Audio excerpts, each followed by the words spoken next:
Hi everyone, in this video I'll be discussing the drug distribution. So in the previous video you would have watched what is absorption. It is nothing but from route of administration to systemic circulation. Now we were taking the example of paracetamol. We studied that it was absorbed, there was first pass metabolism, then it reached the liver. Once it has reached the liver, it has to be distributed everywhere. Now we are going to learn what happens in distribution in this video. Now before I go to that part, there is something called plasma proteins and we have to learn about them. So let us understand the plasma proteins first.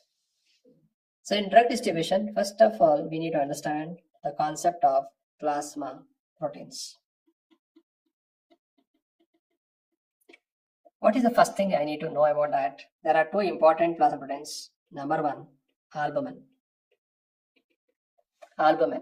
And one more is called alpha-1 acid glycoprotein. Alpha-1 acid glycoprotein. Usually, the acidic drugs, they bind to albumin. So usually, acidic drugs bind to albumin. Remember A for A.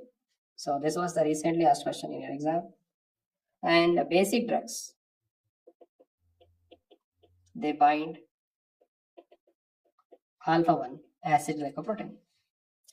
Let me give an acidic drug example, a drug by the name furosemide. Furosemide is a loop diuretic. It's a acidic drug. Another basic drug I just want to give you is the name called lignocaine. It's a local anesthetic and an anti-arrhythmic drug.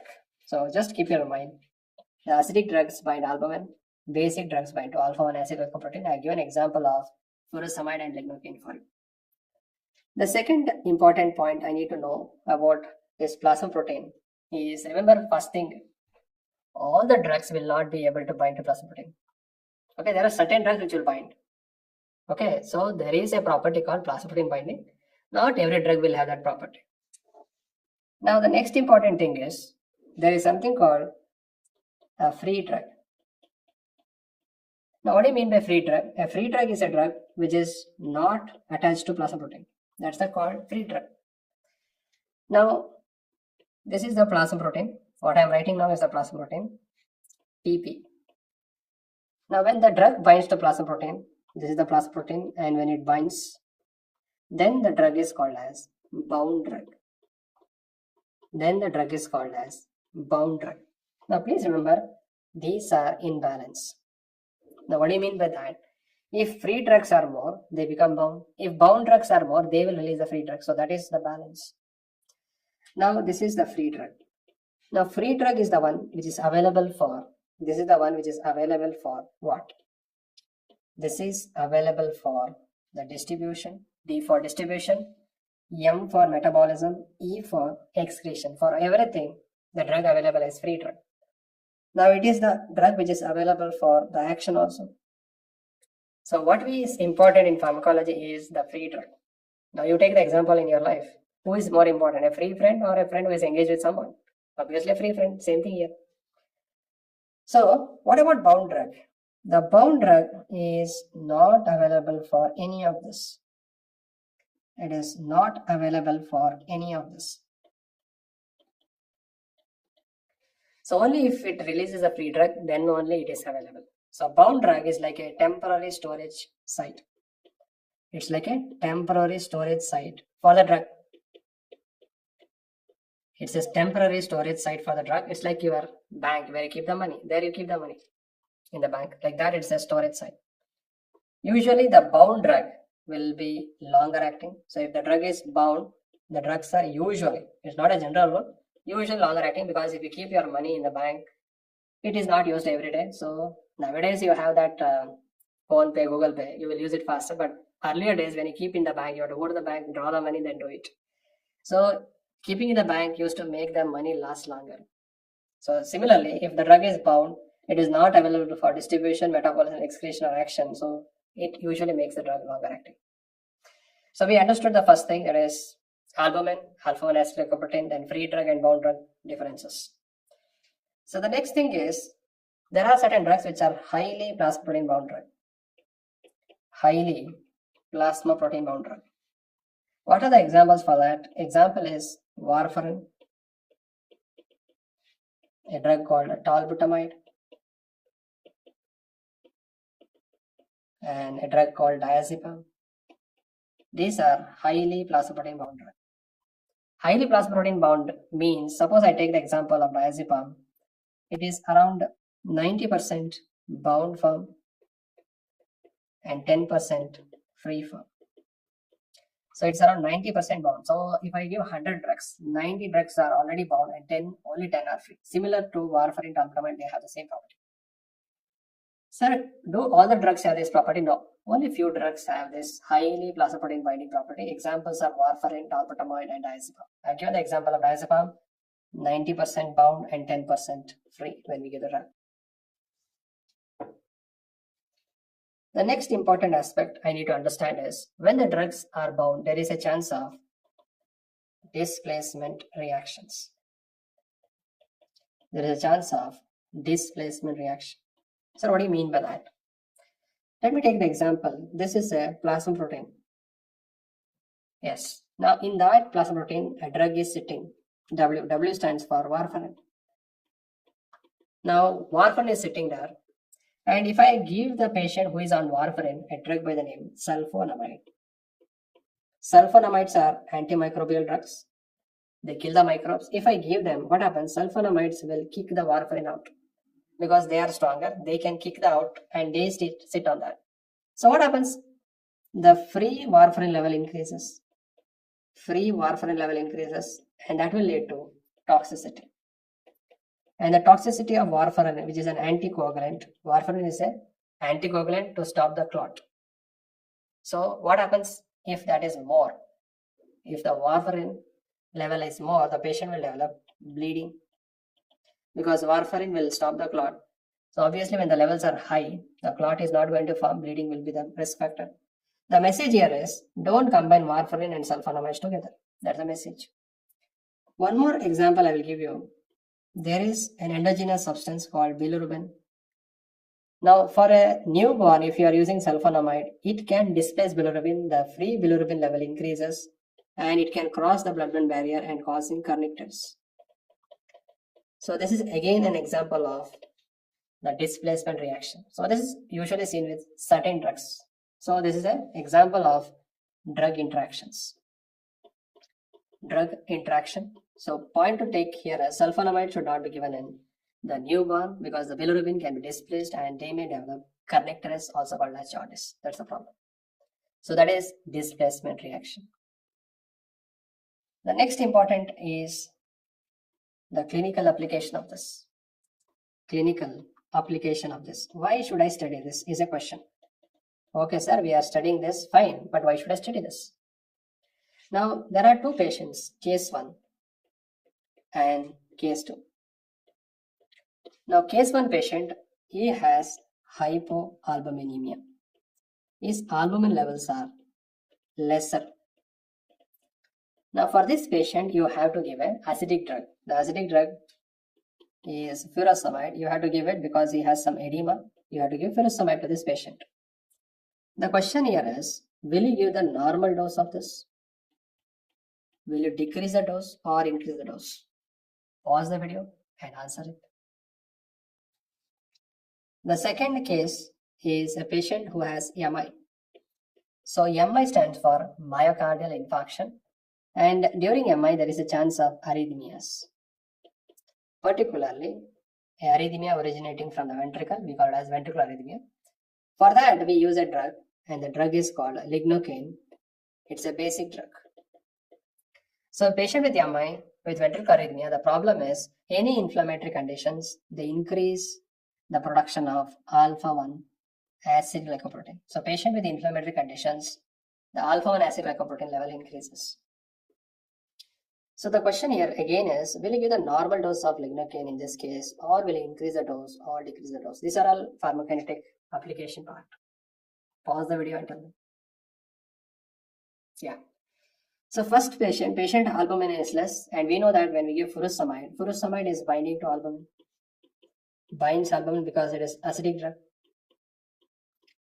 Now if I give normal dose, what happens? The albumin levels are less. So albumin levels are less, so furosemide cannot bind more. So what happens? There is increase in free levels of furosemide. What happens if free levels are more? Action is more. So if action is more, adverse effect is more. So in this patient, will you give normal dose? No. If I give normal dose, the free level of the drug increases, the action is more, adverse effect is more. So what should I do? In this patient, what should I do? So you have to reduce the dose and give it. Reduce the dose of furosemide. So very, very good application, we understood now. Case 2 patient, we have to give lignocaine, and I told you in inflammatory condition, the alpha-1 acetylglycoprotein increases. So when I give normal dose, what happens? There are more proteins, so there is increase in bound form and there is decrease in free form. So what happens now? If the free form is less, will the drug be able to work normally? No, it will work lesser. So in this case, what to do? What to do is to increase the dose a bit. Increase the dose of lignocaine. So even that lignocaine binds to the alpha-1 acetylglycoprotein, the free form can be elevated by increasing the dose of lignocaine. So this is the application what we learned from the plasma protein binding. I have given the case example, case 1 and case 2. So let me summarize the points here. So we have the plasma proteins, albumin binds acidic drug, alpha-1 acetylglycoprotein basic drugs. Second point is free drug is the one available for DME and action. Then there are highly plasma protein bound drug, very few, 90% bound and 10% free, or 99% bound, 1% free, not every drug. Fourth, there is a chance of displacement reaction. A stronger drug can displace a weaker drug, sulfonamide, warfarin, sulfonamide, bilirubin. And the fifth one is clinical application. I have told you what we do in hypoalbuminemia and what we do it in inflammatory conditions. So we are discussing the drug distribution. In that we discussed the importance of plasma protein binding and what is the importance and clinical application of plasma protein binding. So once we understand that, in drug distribution, we need to understand a concept by the name volume of distribution. So there is something called volume of distribution. And we write this as the VD, volume of distribution, as this. Now once we give the drug enters the circulation and it gets distributed. Now what do you mean by this volume of distribution? To understand that, we will have to understand a bit of physiology. Now if I take a 70 kg man, you know that 60% of the person is made up of water. That means around 42 liters. In that 42 liters, you know that the intracellular fluid is around the 28 liters and the extracellular fluid is around 14 liters. So it is around 28 liters and ECF is around 40 liters. Now in ECF, we have the plasma. The plasma is around 3 liters and the interstitial fluid is around 10.5 liters and the transcellular fluid is around 0.5 liters. So you have learned that in physiology already. So this is the distribution. This is the distribution of the fluid in our body, that is water. This is the water. Now when we give the drug gets distributed everywhere. To understand the distribution, I need to give another basic concept. So take an example, there is a tank here. So there is a tank here. This is the tank, and the tank is, or you will take an example of a small jar. So it's a jar filled with water. Let us tell the water is around 5 liters. A jar with 5 liters of water. And for this jar, we added 500 mg of a drug. We gave 500 mg of the drug and it was added. So when we add that 500 mg of certain drug, it will dissolve in that and it is uniformly distributed. Now you take the same example. This jar has the blood vessel. So this 5 liter has plasma. Now if I want to calculate the plasma concentration, PC stands for the plasma concentration. So how do we calculate this plasma concentration? Is how much is the drug we give, 500 milligram, and how much is the plasma present is 5 liter. That means every liter of plasma contains how much? It is 100 milligram per liter. So plasma concentration is expressed like this. It is milligram per liter. So if you take the example of this jar, that means around 5 liter. If I give 500 milligram of the drug and it is equally distributed, so in every liter, how much you will find? 100 milligram. So if I take that jar as plasma or a blood vessel, you will get this concentration. But this is not ideal situation. When I give the drug will not stay only in the blood vessel, it has to get distributed. Now, let us imagine that it's not getting distributed, it is staying only in the blood vessel. That means if I calculate the volume of distribution, it is given by the formula dose given or dose administered. It is the dose administered divided by the plasma concentration. So let me substitute. How much did we give? 500 mg. What is the plasma concentration? It's around 100 milligram per liter. Now you calculate. So milligram cancels and it is around 5 liters. So distribution is nothing but you only got an idea now. Distribution is a volume in which the drug is uniformly distributed. Uniformly distributed means it is distributed at the level of 100 milligram per liter. And how much volume it is distributed? It is distributed around 5 liters. That is the meaning of volume of distribution. I'll repeat again, if I give the drug to the person and if it distributed in a fluid or a volume, that how much volume is required to accommodate the drug at this level, that is 100 milligram per liter everywhere. That is the volume of distribution in simple words. Okay. But this, what we understood, in the real life situation, that will not happen. The drug has to go out. It has to get distributed everywhere, not only staying in the plasma. Let me take the example here. This is again the same blood vessel I am writing here. This is the same blood vessel here. Right. Now when I give the drug to the person, drug will not stay in the blood vessel. It has to go out. So this is the brain. This is the brain. Then this is the liver. And this is the kidney.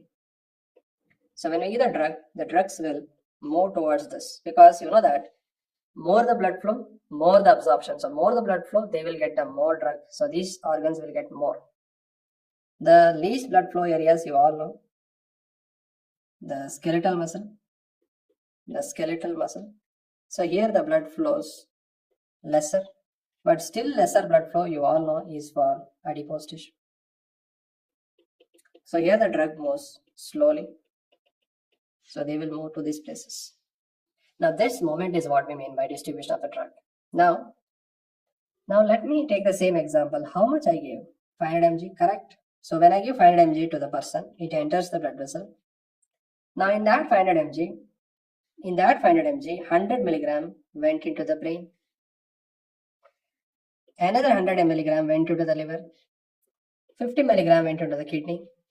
And 25 to the skeletal muscle, and another 25 for adipose tissue. So this much got distributed as soon as I gave that IV. Now how much is going out is 100, 200, 250, 275, 300. So how much I gave is 500. How much went out of the blood vessel is 300. So how much is remaining now in the plasma? It is 200 milligram. And how much plasma I told you?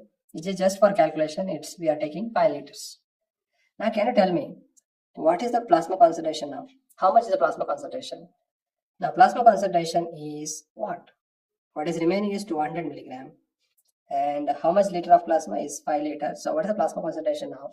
It is around, yes, correct, 5 fours are 40 milligram per liter. This is the plasma concentration. Now the plasma concentration has decreased now. Why? Because the drug has moved out, that is distributed to other tissues. Now if I tell you the volume of distribution, it is nothing but given by the dose administered. The dose administered divided by plasma concentration. Now in this example, again the dose administered is same, 500 mg. And what the plasma concentration is? 40 milligram per liter as per this. Now can you tell me what is the volume of distribution? 0 gets cancelled. It's around 12.5 liters. So volume of distribution is around 12.5 liters. It's around 12.5 liters. Now, what did I understand from this? What I understand from this, if the drug stays in the blood vessel, the volume of distribution is less. You take the example here. So I was telling you, the drug doesn't go out. It stays in the blood vessel, and you know that blood volume is 5 liters, so it will be distributed only there. But if the drug is going out, what happens to the volume of distribution? It increases. Now please keep this in your mind. Volume of distribution is expressed in liters. It is expressed in liters. Many times they may give like this. Volume of distribution is 10 liter per kg. If they have given like this and they have given the patient kg is 70 kg, then what is the volume of distribution? It is around 10 into 70, that is a kg. So it is around 700 liters. So this is how you have to convert when you are doing the calculation. 700 will be the volume of distribution. Okay, sir, we understood that. Fine. Now the next important thing is, let me take one more example here. Suppose a drug we gave is, the dose is 500 milligram. The dose we gave is 500 milligram and the plasma concentration of the drug is 5 milligram per liter. So what is the volume of this drug which is given 500 milligram and plasma concentration is 5 milligram? It is around 100 liters. Now tell me, do we have 100 liters of fluid in our body? So much? No. So this 100 is just a theoretical volume or a hypothetical volume. It's not real. Since it's not real, this volume of distribution is also called as apparent volume of distribution, or we write it in short AVD. So it is a hypothetical volume because in our body we don't have a single compartment. We have multiple compartments. We have blood vessel, we have the heart, we have the liver. All these are multiple compartments. So if we consider everything as a single compartment and we want a drug to be with the equal plasma concentration everywhere, if you want equal plasma concentration everywhere, how much volume is required? That is called apparent volume of distribution. So it's just to give an idea. So here the volume of distribution is 100 liters. Now you all know a drug by the name chloroquine. Chloroquine has a volume of distribution of around 13,000 liters. So chloroquine has a volume of distribution of 13,000 liters. Then what do you mean by that? The meaning is simple. The drug is not staying in the plasma. It is staying outside the blood vessel. That means if the volume of distribution values are more and more, that means the drug is going out. It is not staying in the blood vessel. So let us understand what are the parameters which keeps the drug inside and what are the parameters which keeps the drug outside the blood vessel, or in simple words, what makes a drug property low volume of distribution and high volume of distribution. Let us understand that. Yeah. So let me write the blood vessel here. This is the blood vessel.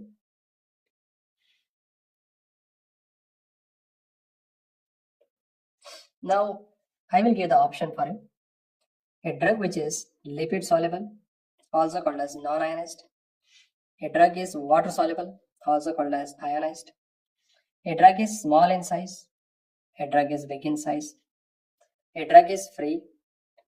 A drug is plasma protein bound drug. Now in these drugs, you pause the video and tell me who can easily go out of the blood vessel. Who can easily go out of the blood vessel? Obviously, the lipid soluble drugs can easily go out. So lipid soluble, also called as non-ionized. Who cannot easily go out? Water soluble. Who can easily go out is the small size or the less molecular weight. And then the free drug. So you can remember it as small size or low molecular weight. They can easily go out. Now who cannot go out is the big size because it's bigger in size and plasma protein bound drug. So the properties of the drug which makes the drug to go out, they are called as high VD, high volume of distribution drug. So what properties make it high VD are lipid soluble, small size, free drug, and one more property which makes it high VD is if they are more bind to tissue protein, not plasma protein, tissue protein bound drugs. So tissue proteins are present outside the blood vessel. That means they have high VD. Now what makes the drug property low VD? So you know this option already. It is there. If they are water soluble or ionized, if they are large size or large molecular weight, or they are plasma protein binding, these make the drug low VD. Okay, fine. Sir, you are telling all these things, fine, we understood, fine, but why are we studying this? What is the importance of this? The importance of this is, suppose you want to design a drug in a pregnant woman. We know that a pregnant woman, when we give the drug, it will go to the placenta, from there to the fetus, and fetus may also get affected. We don't want that. Suppose you want to design a drug to a pregnant woman, will you design a drug with low VD or high VD? Take a guess. Obviously, low VD. Example of a drug which has this property, which is water soluble and big in size, the name is called heparin. The name is called heparin, and it is an anticoagulant of choice in pregnancy. Anticoagulant of choice in pregnancy.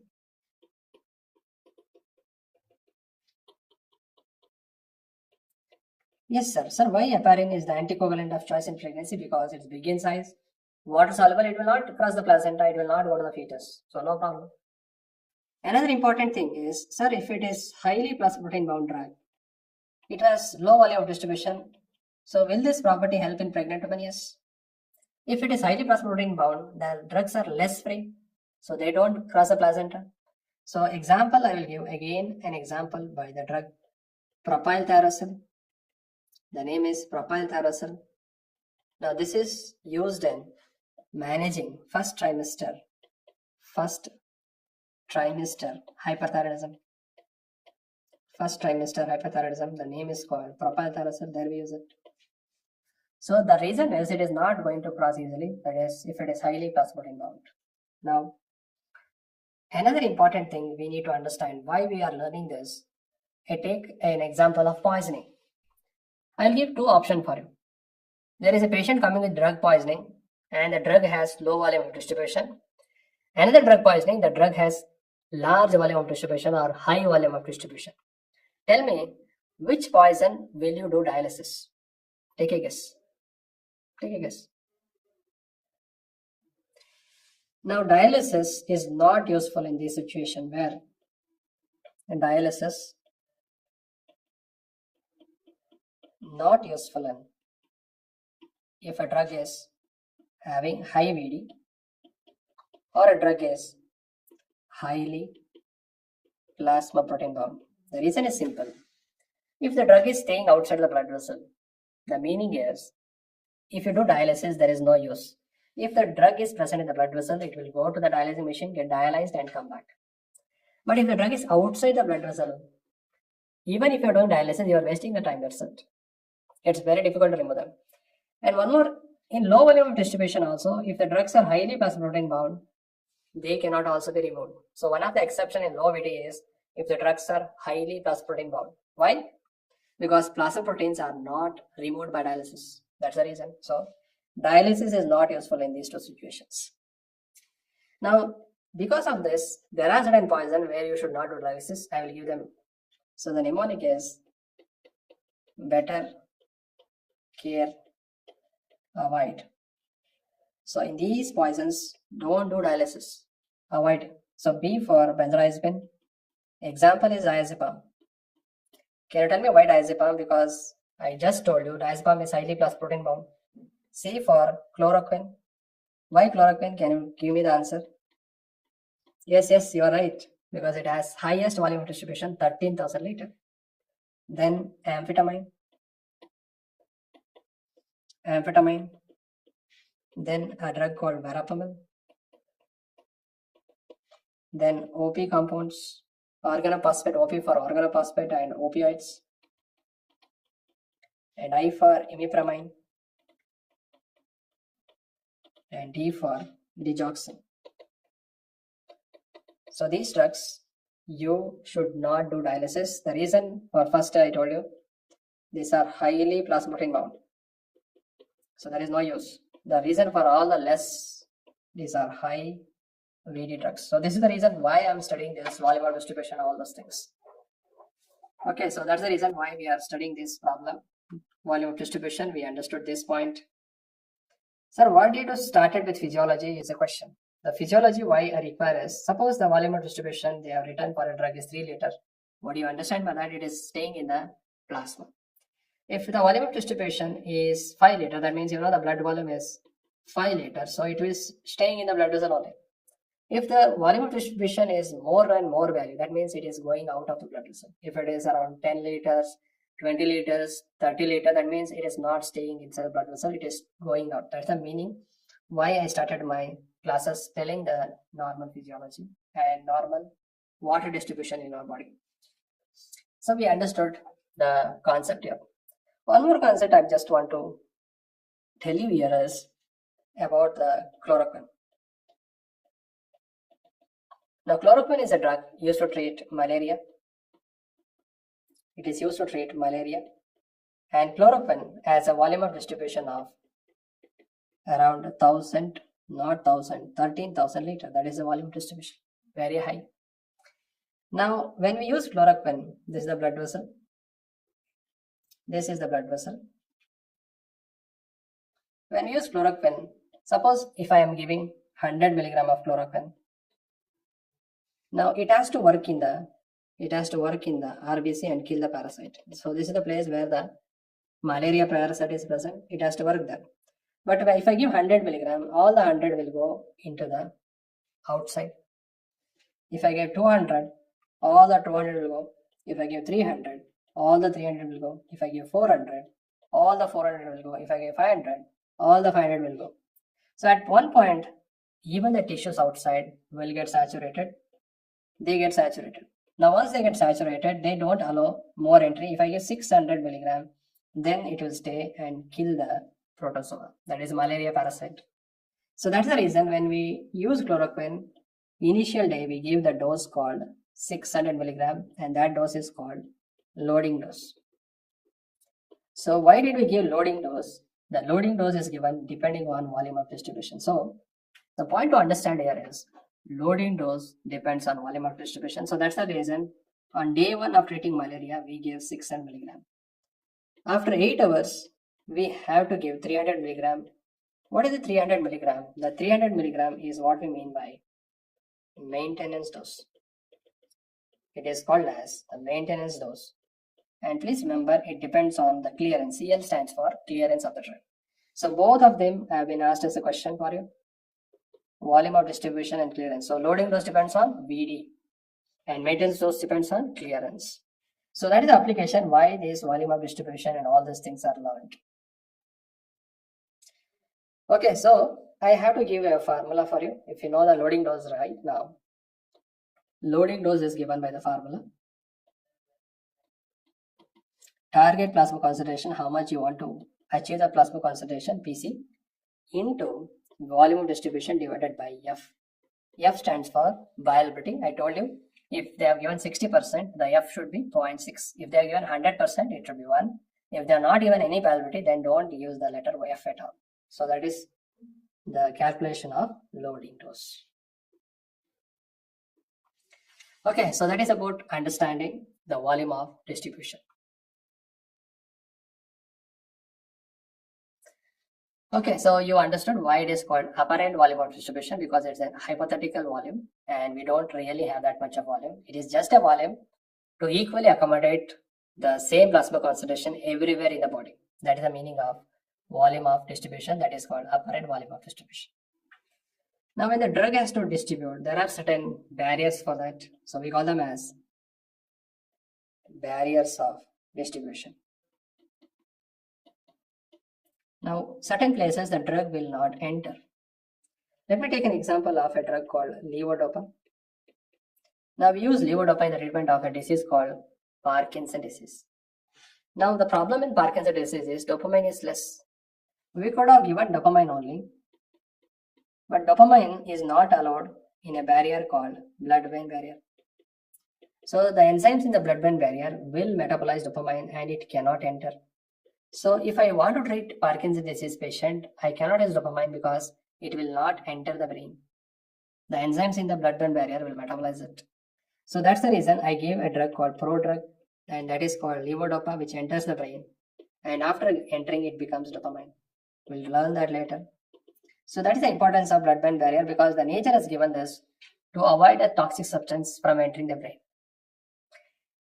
Now, another important aspect is brain also has a efflux pump called P-glycoprotein. So whenever some drug enters, it will throw it out. So it is also for protection. That is also for protection. Now, many times this blood-brain barrier may be breached if there is inflammation. If there is meningitis or inflammation, this barrier may not be intact.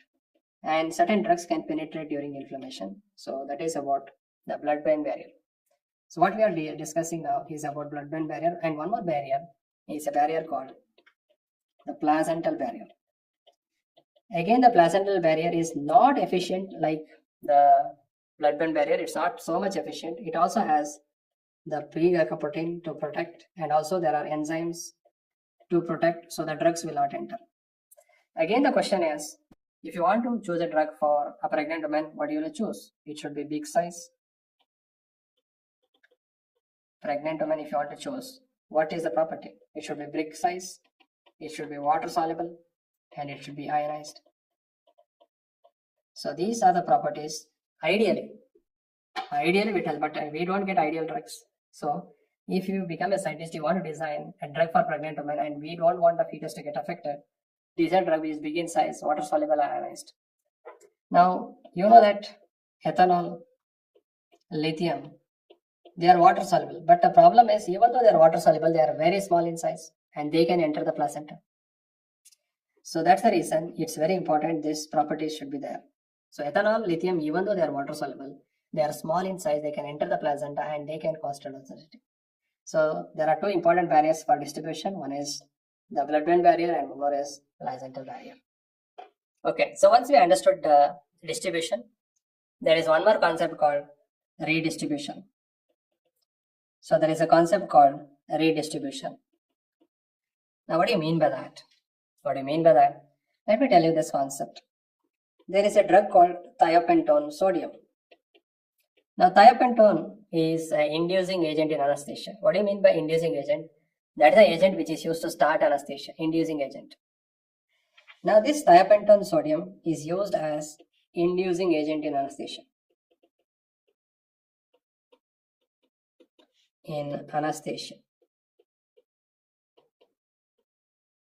Now what is the specialty of this drug? This drug is ultra short acting, very, very short acting. So it will work for only 10 minutes, ultra short acting.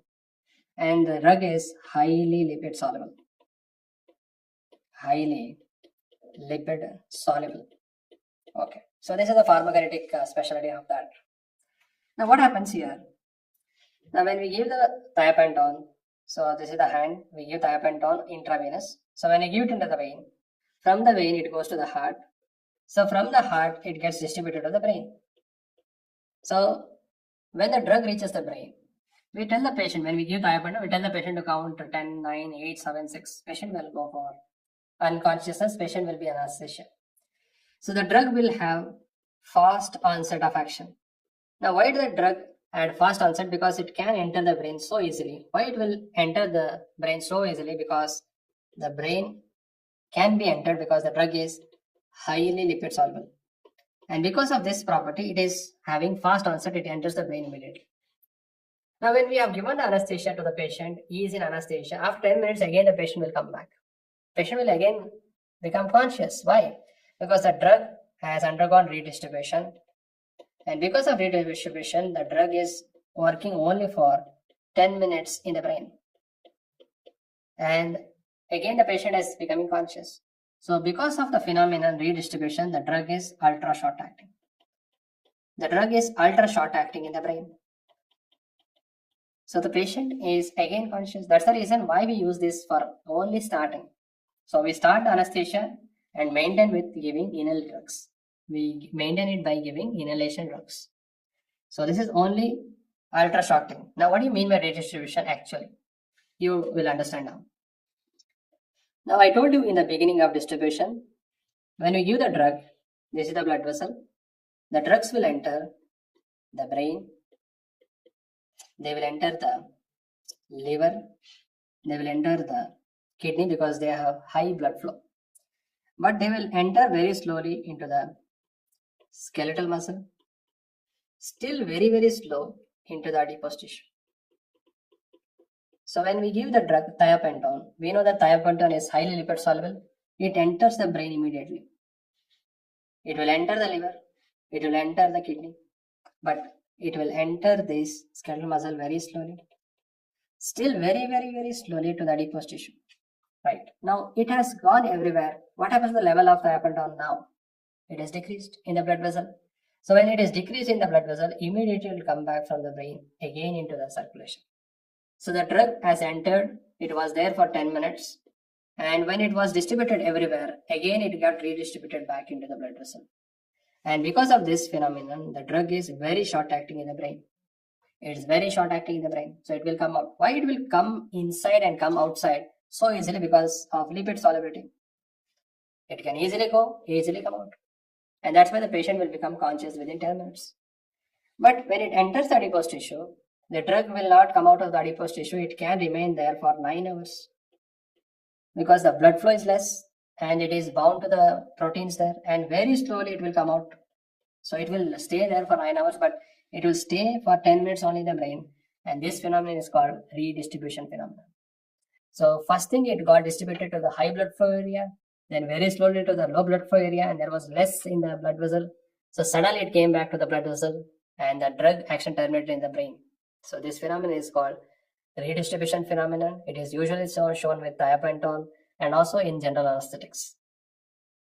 So please remember why thiopentone is ultra short acting. If they ask in the exam, it is because of redistribution phenomenon. If they ask in the exam why the drug has fast onset of action in the brain or used as induction agent, because it is highly lipid soluble. This is the answer for it.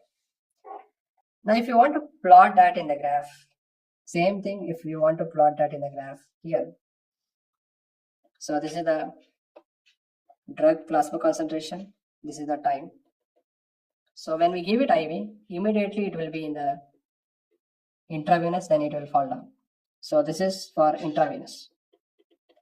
Then it will rise in the brain and fall down. So this is the 10 minutes activity. Then it will rise in the muscle. This is in the muscle. But it will be staying very, very long in the adipose tissue. So the graph for adipose tissue is very, very long.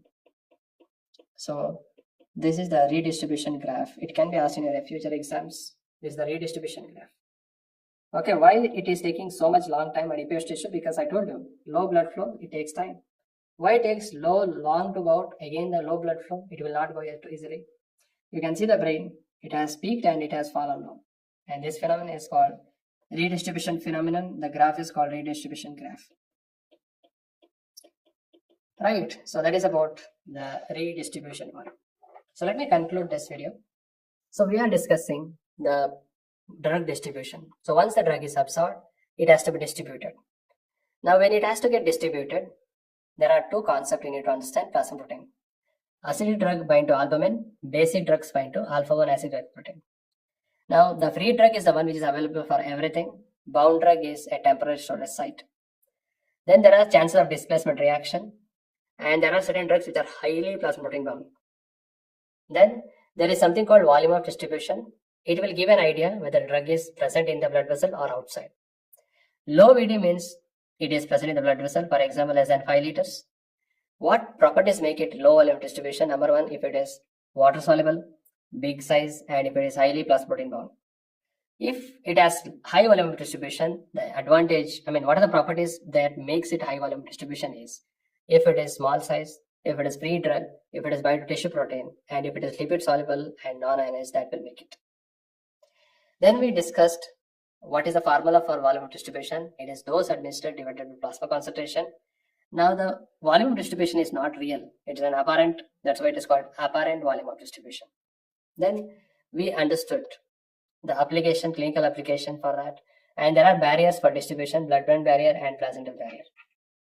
Then we understood loading dose depends on VD and maintenance dose depends on clearance. And we took the example of chloroquine. At the end, I discussed redistribution. Thiopentone example was taken. It has a fast onset because it is highly lipid soluble, but it is ultra short acting in the brain because of redistribution phenomenon. That is about thiopentone. So that is about drug distribution. Thank you all.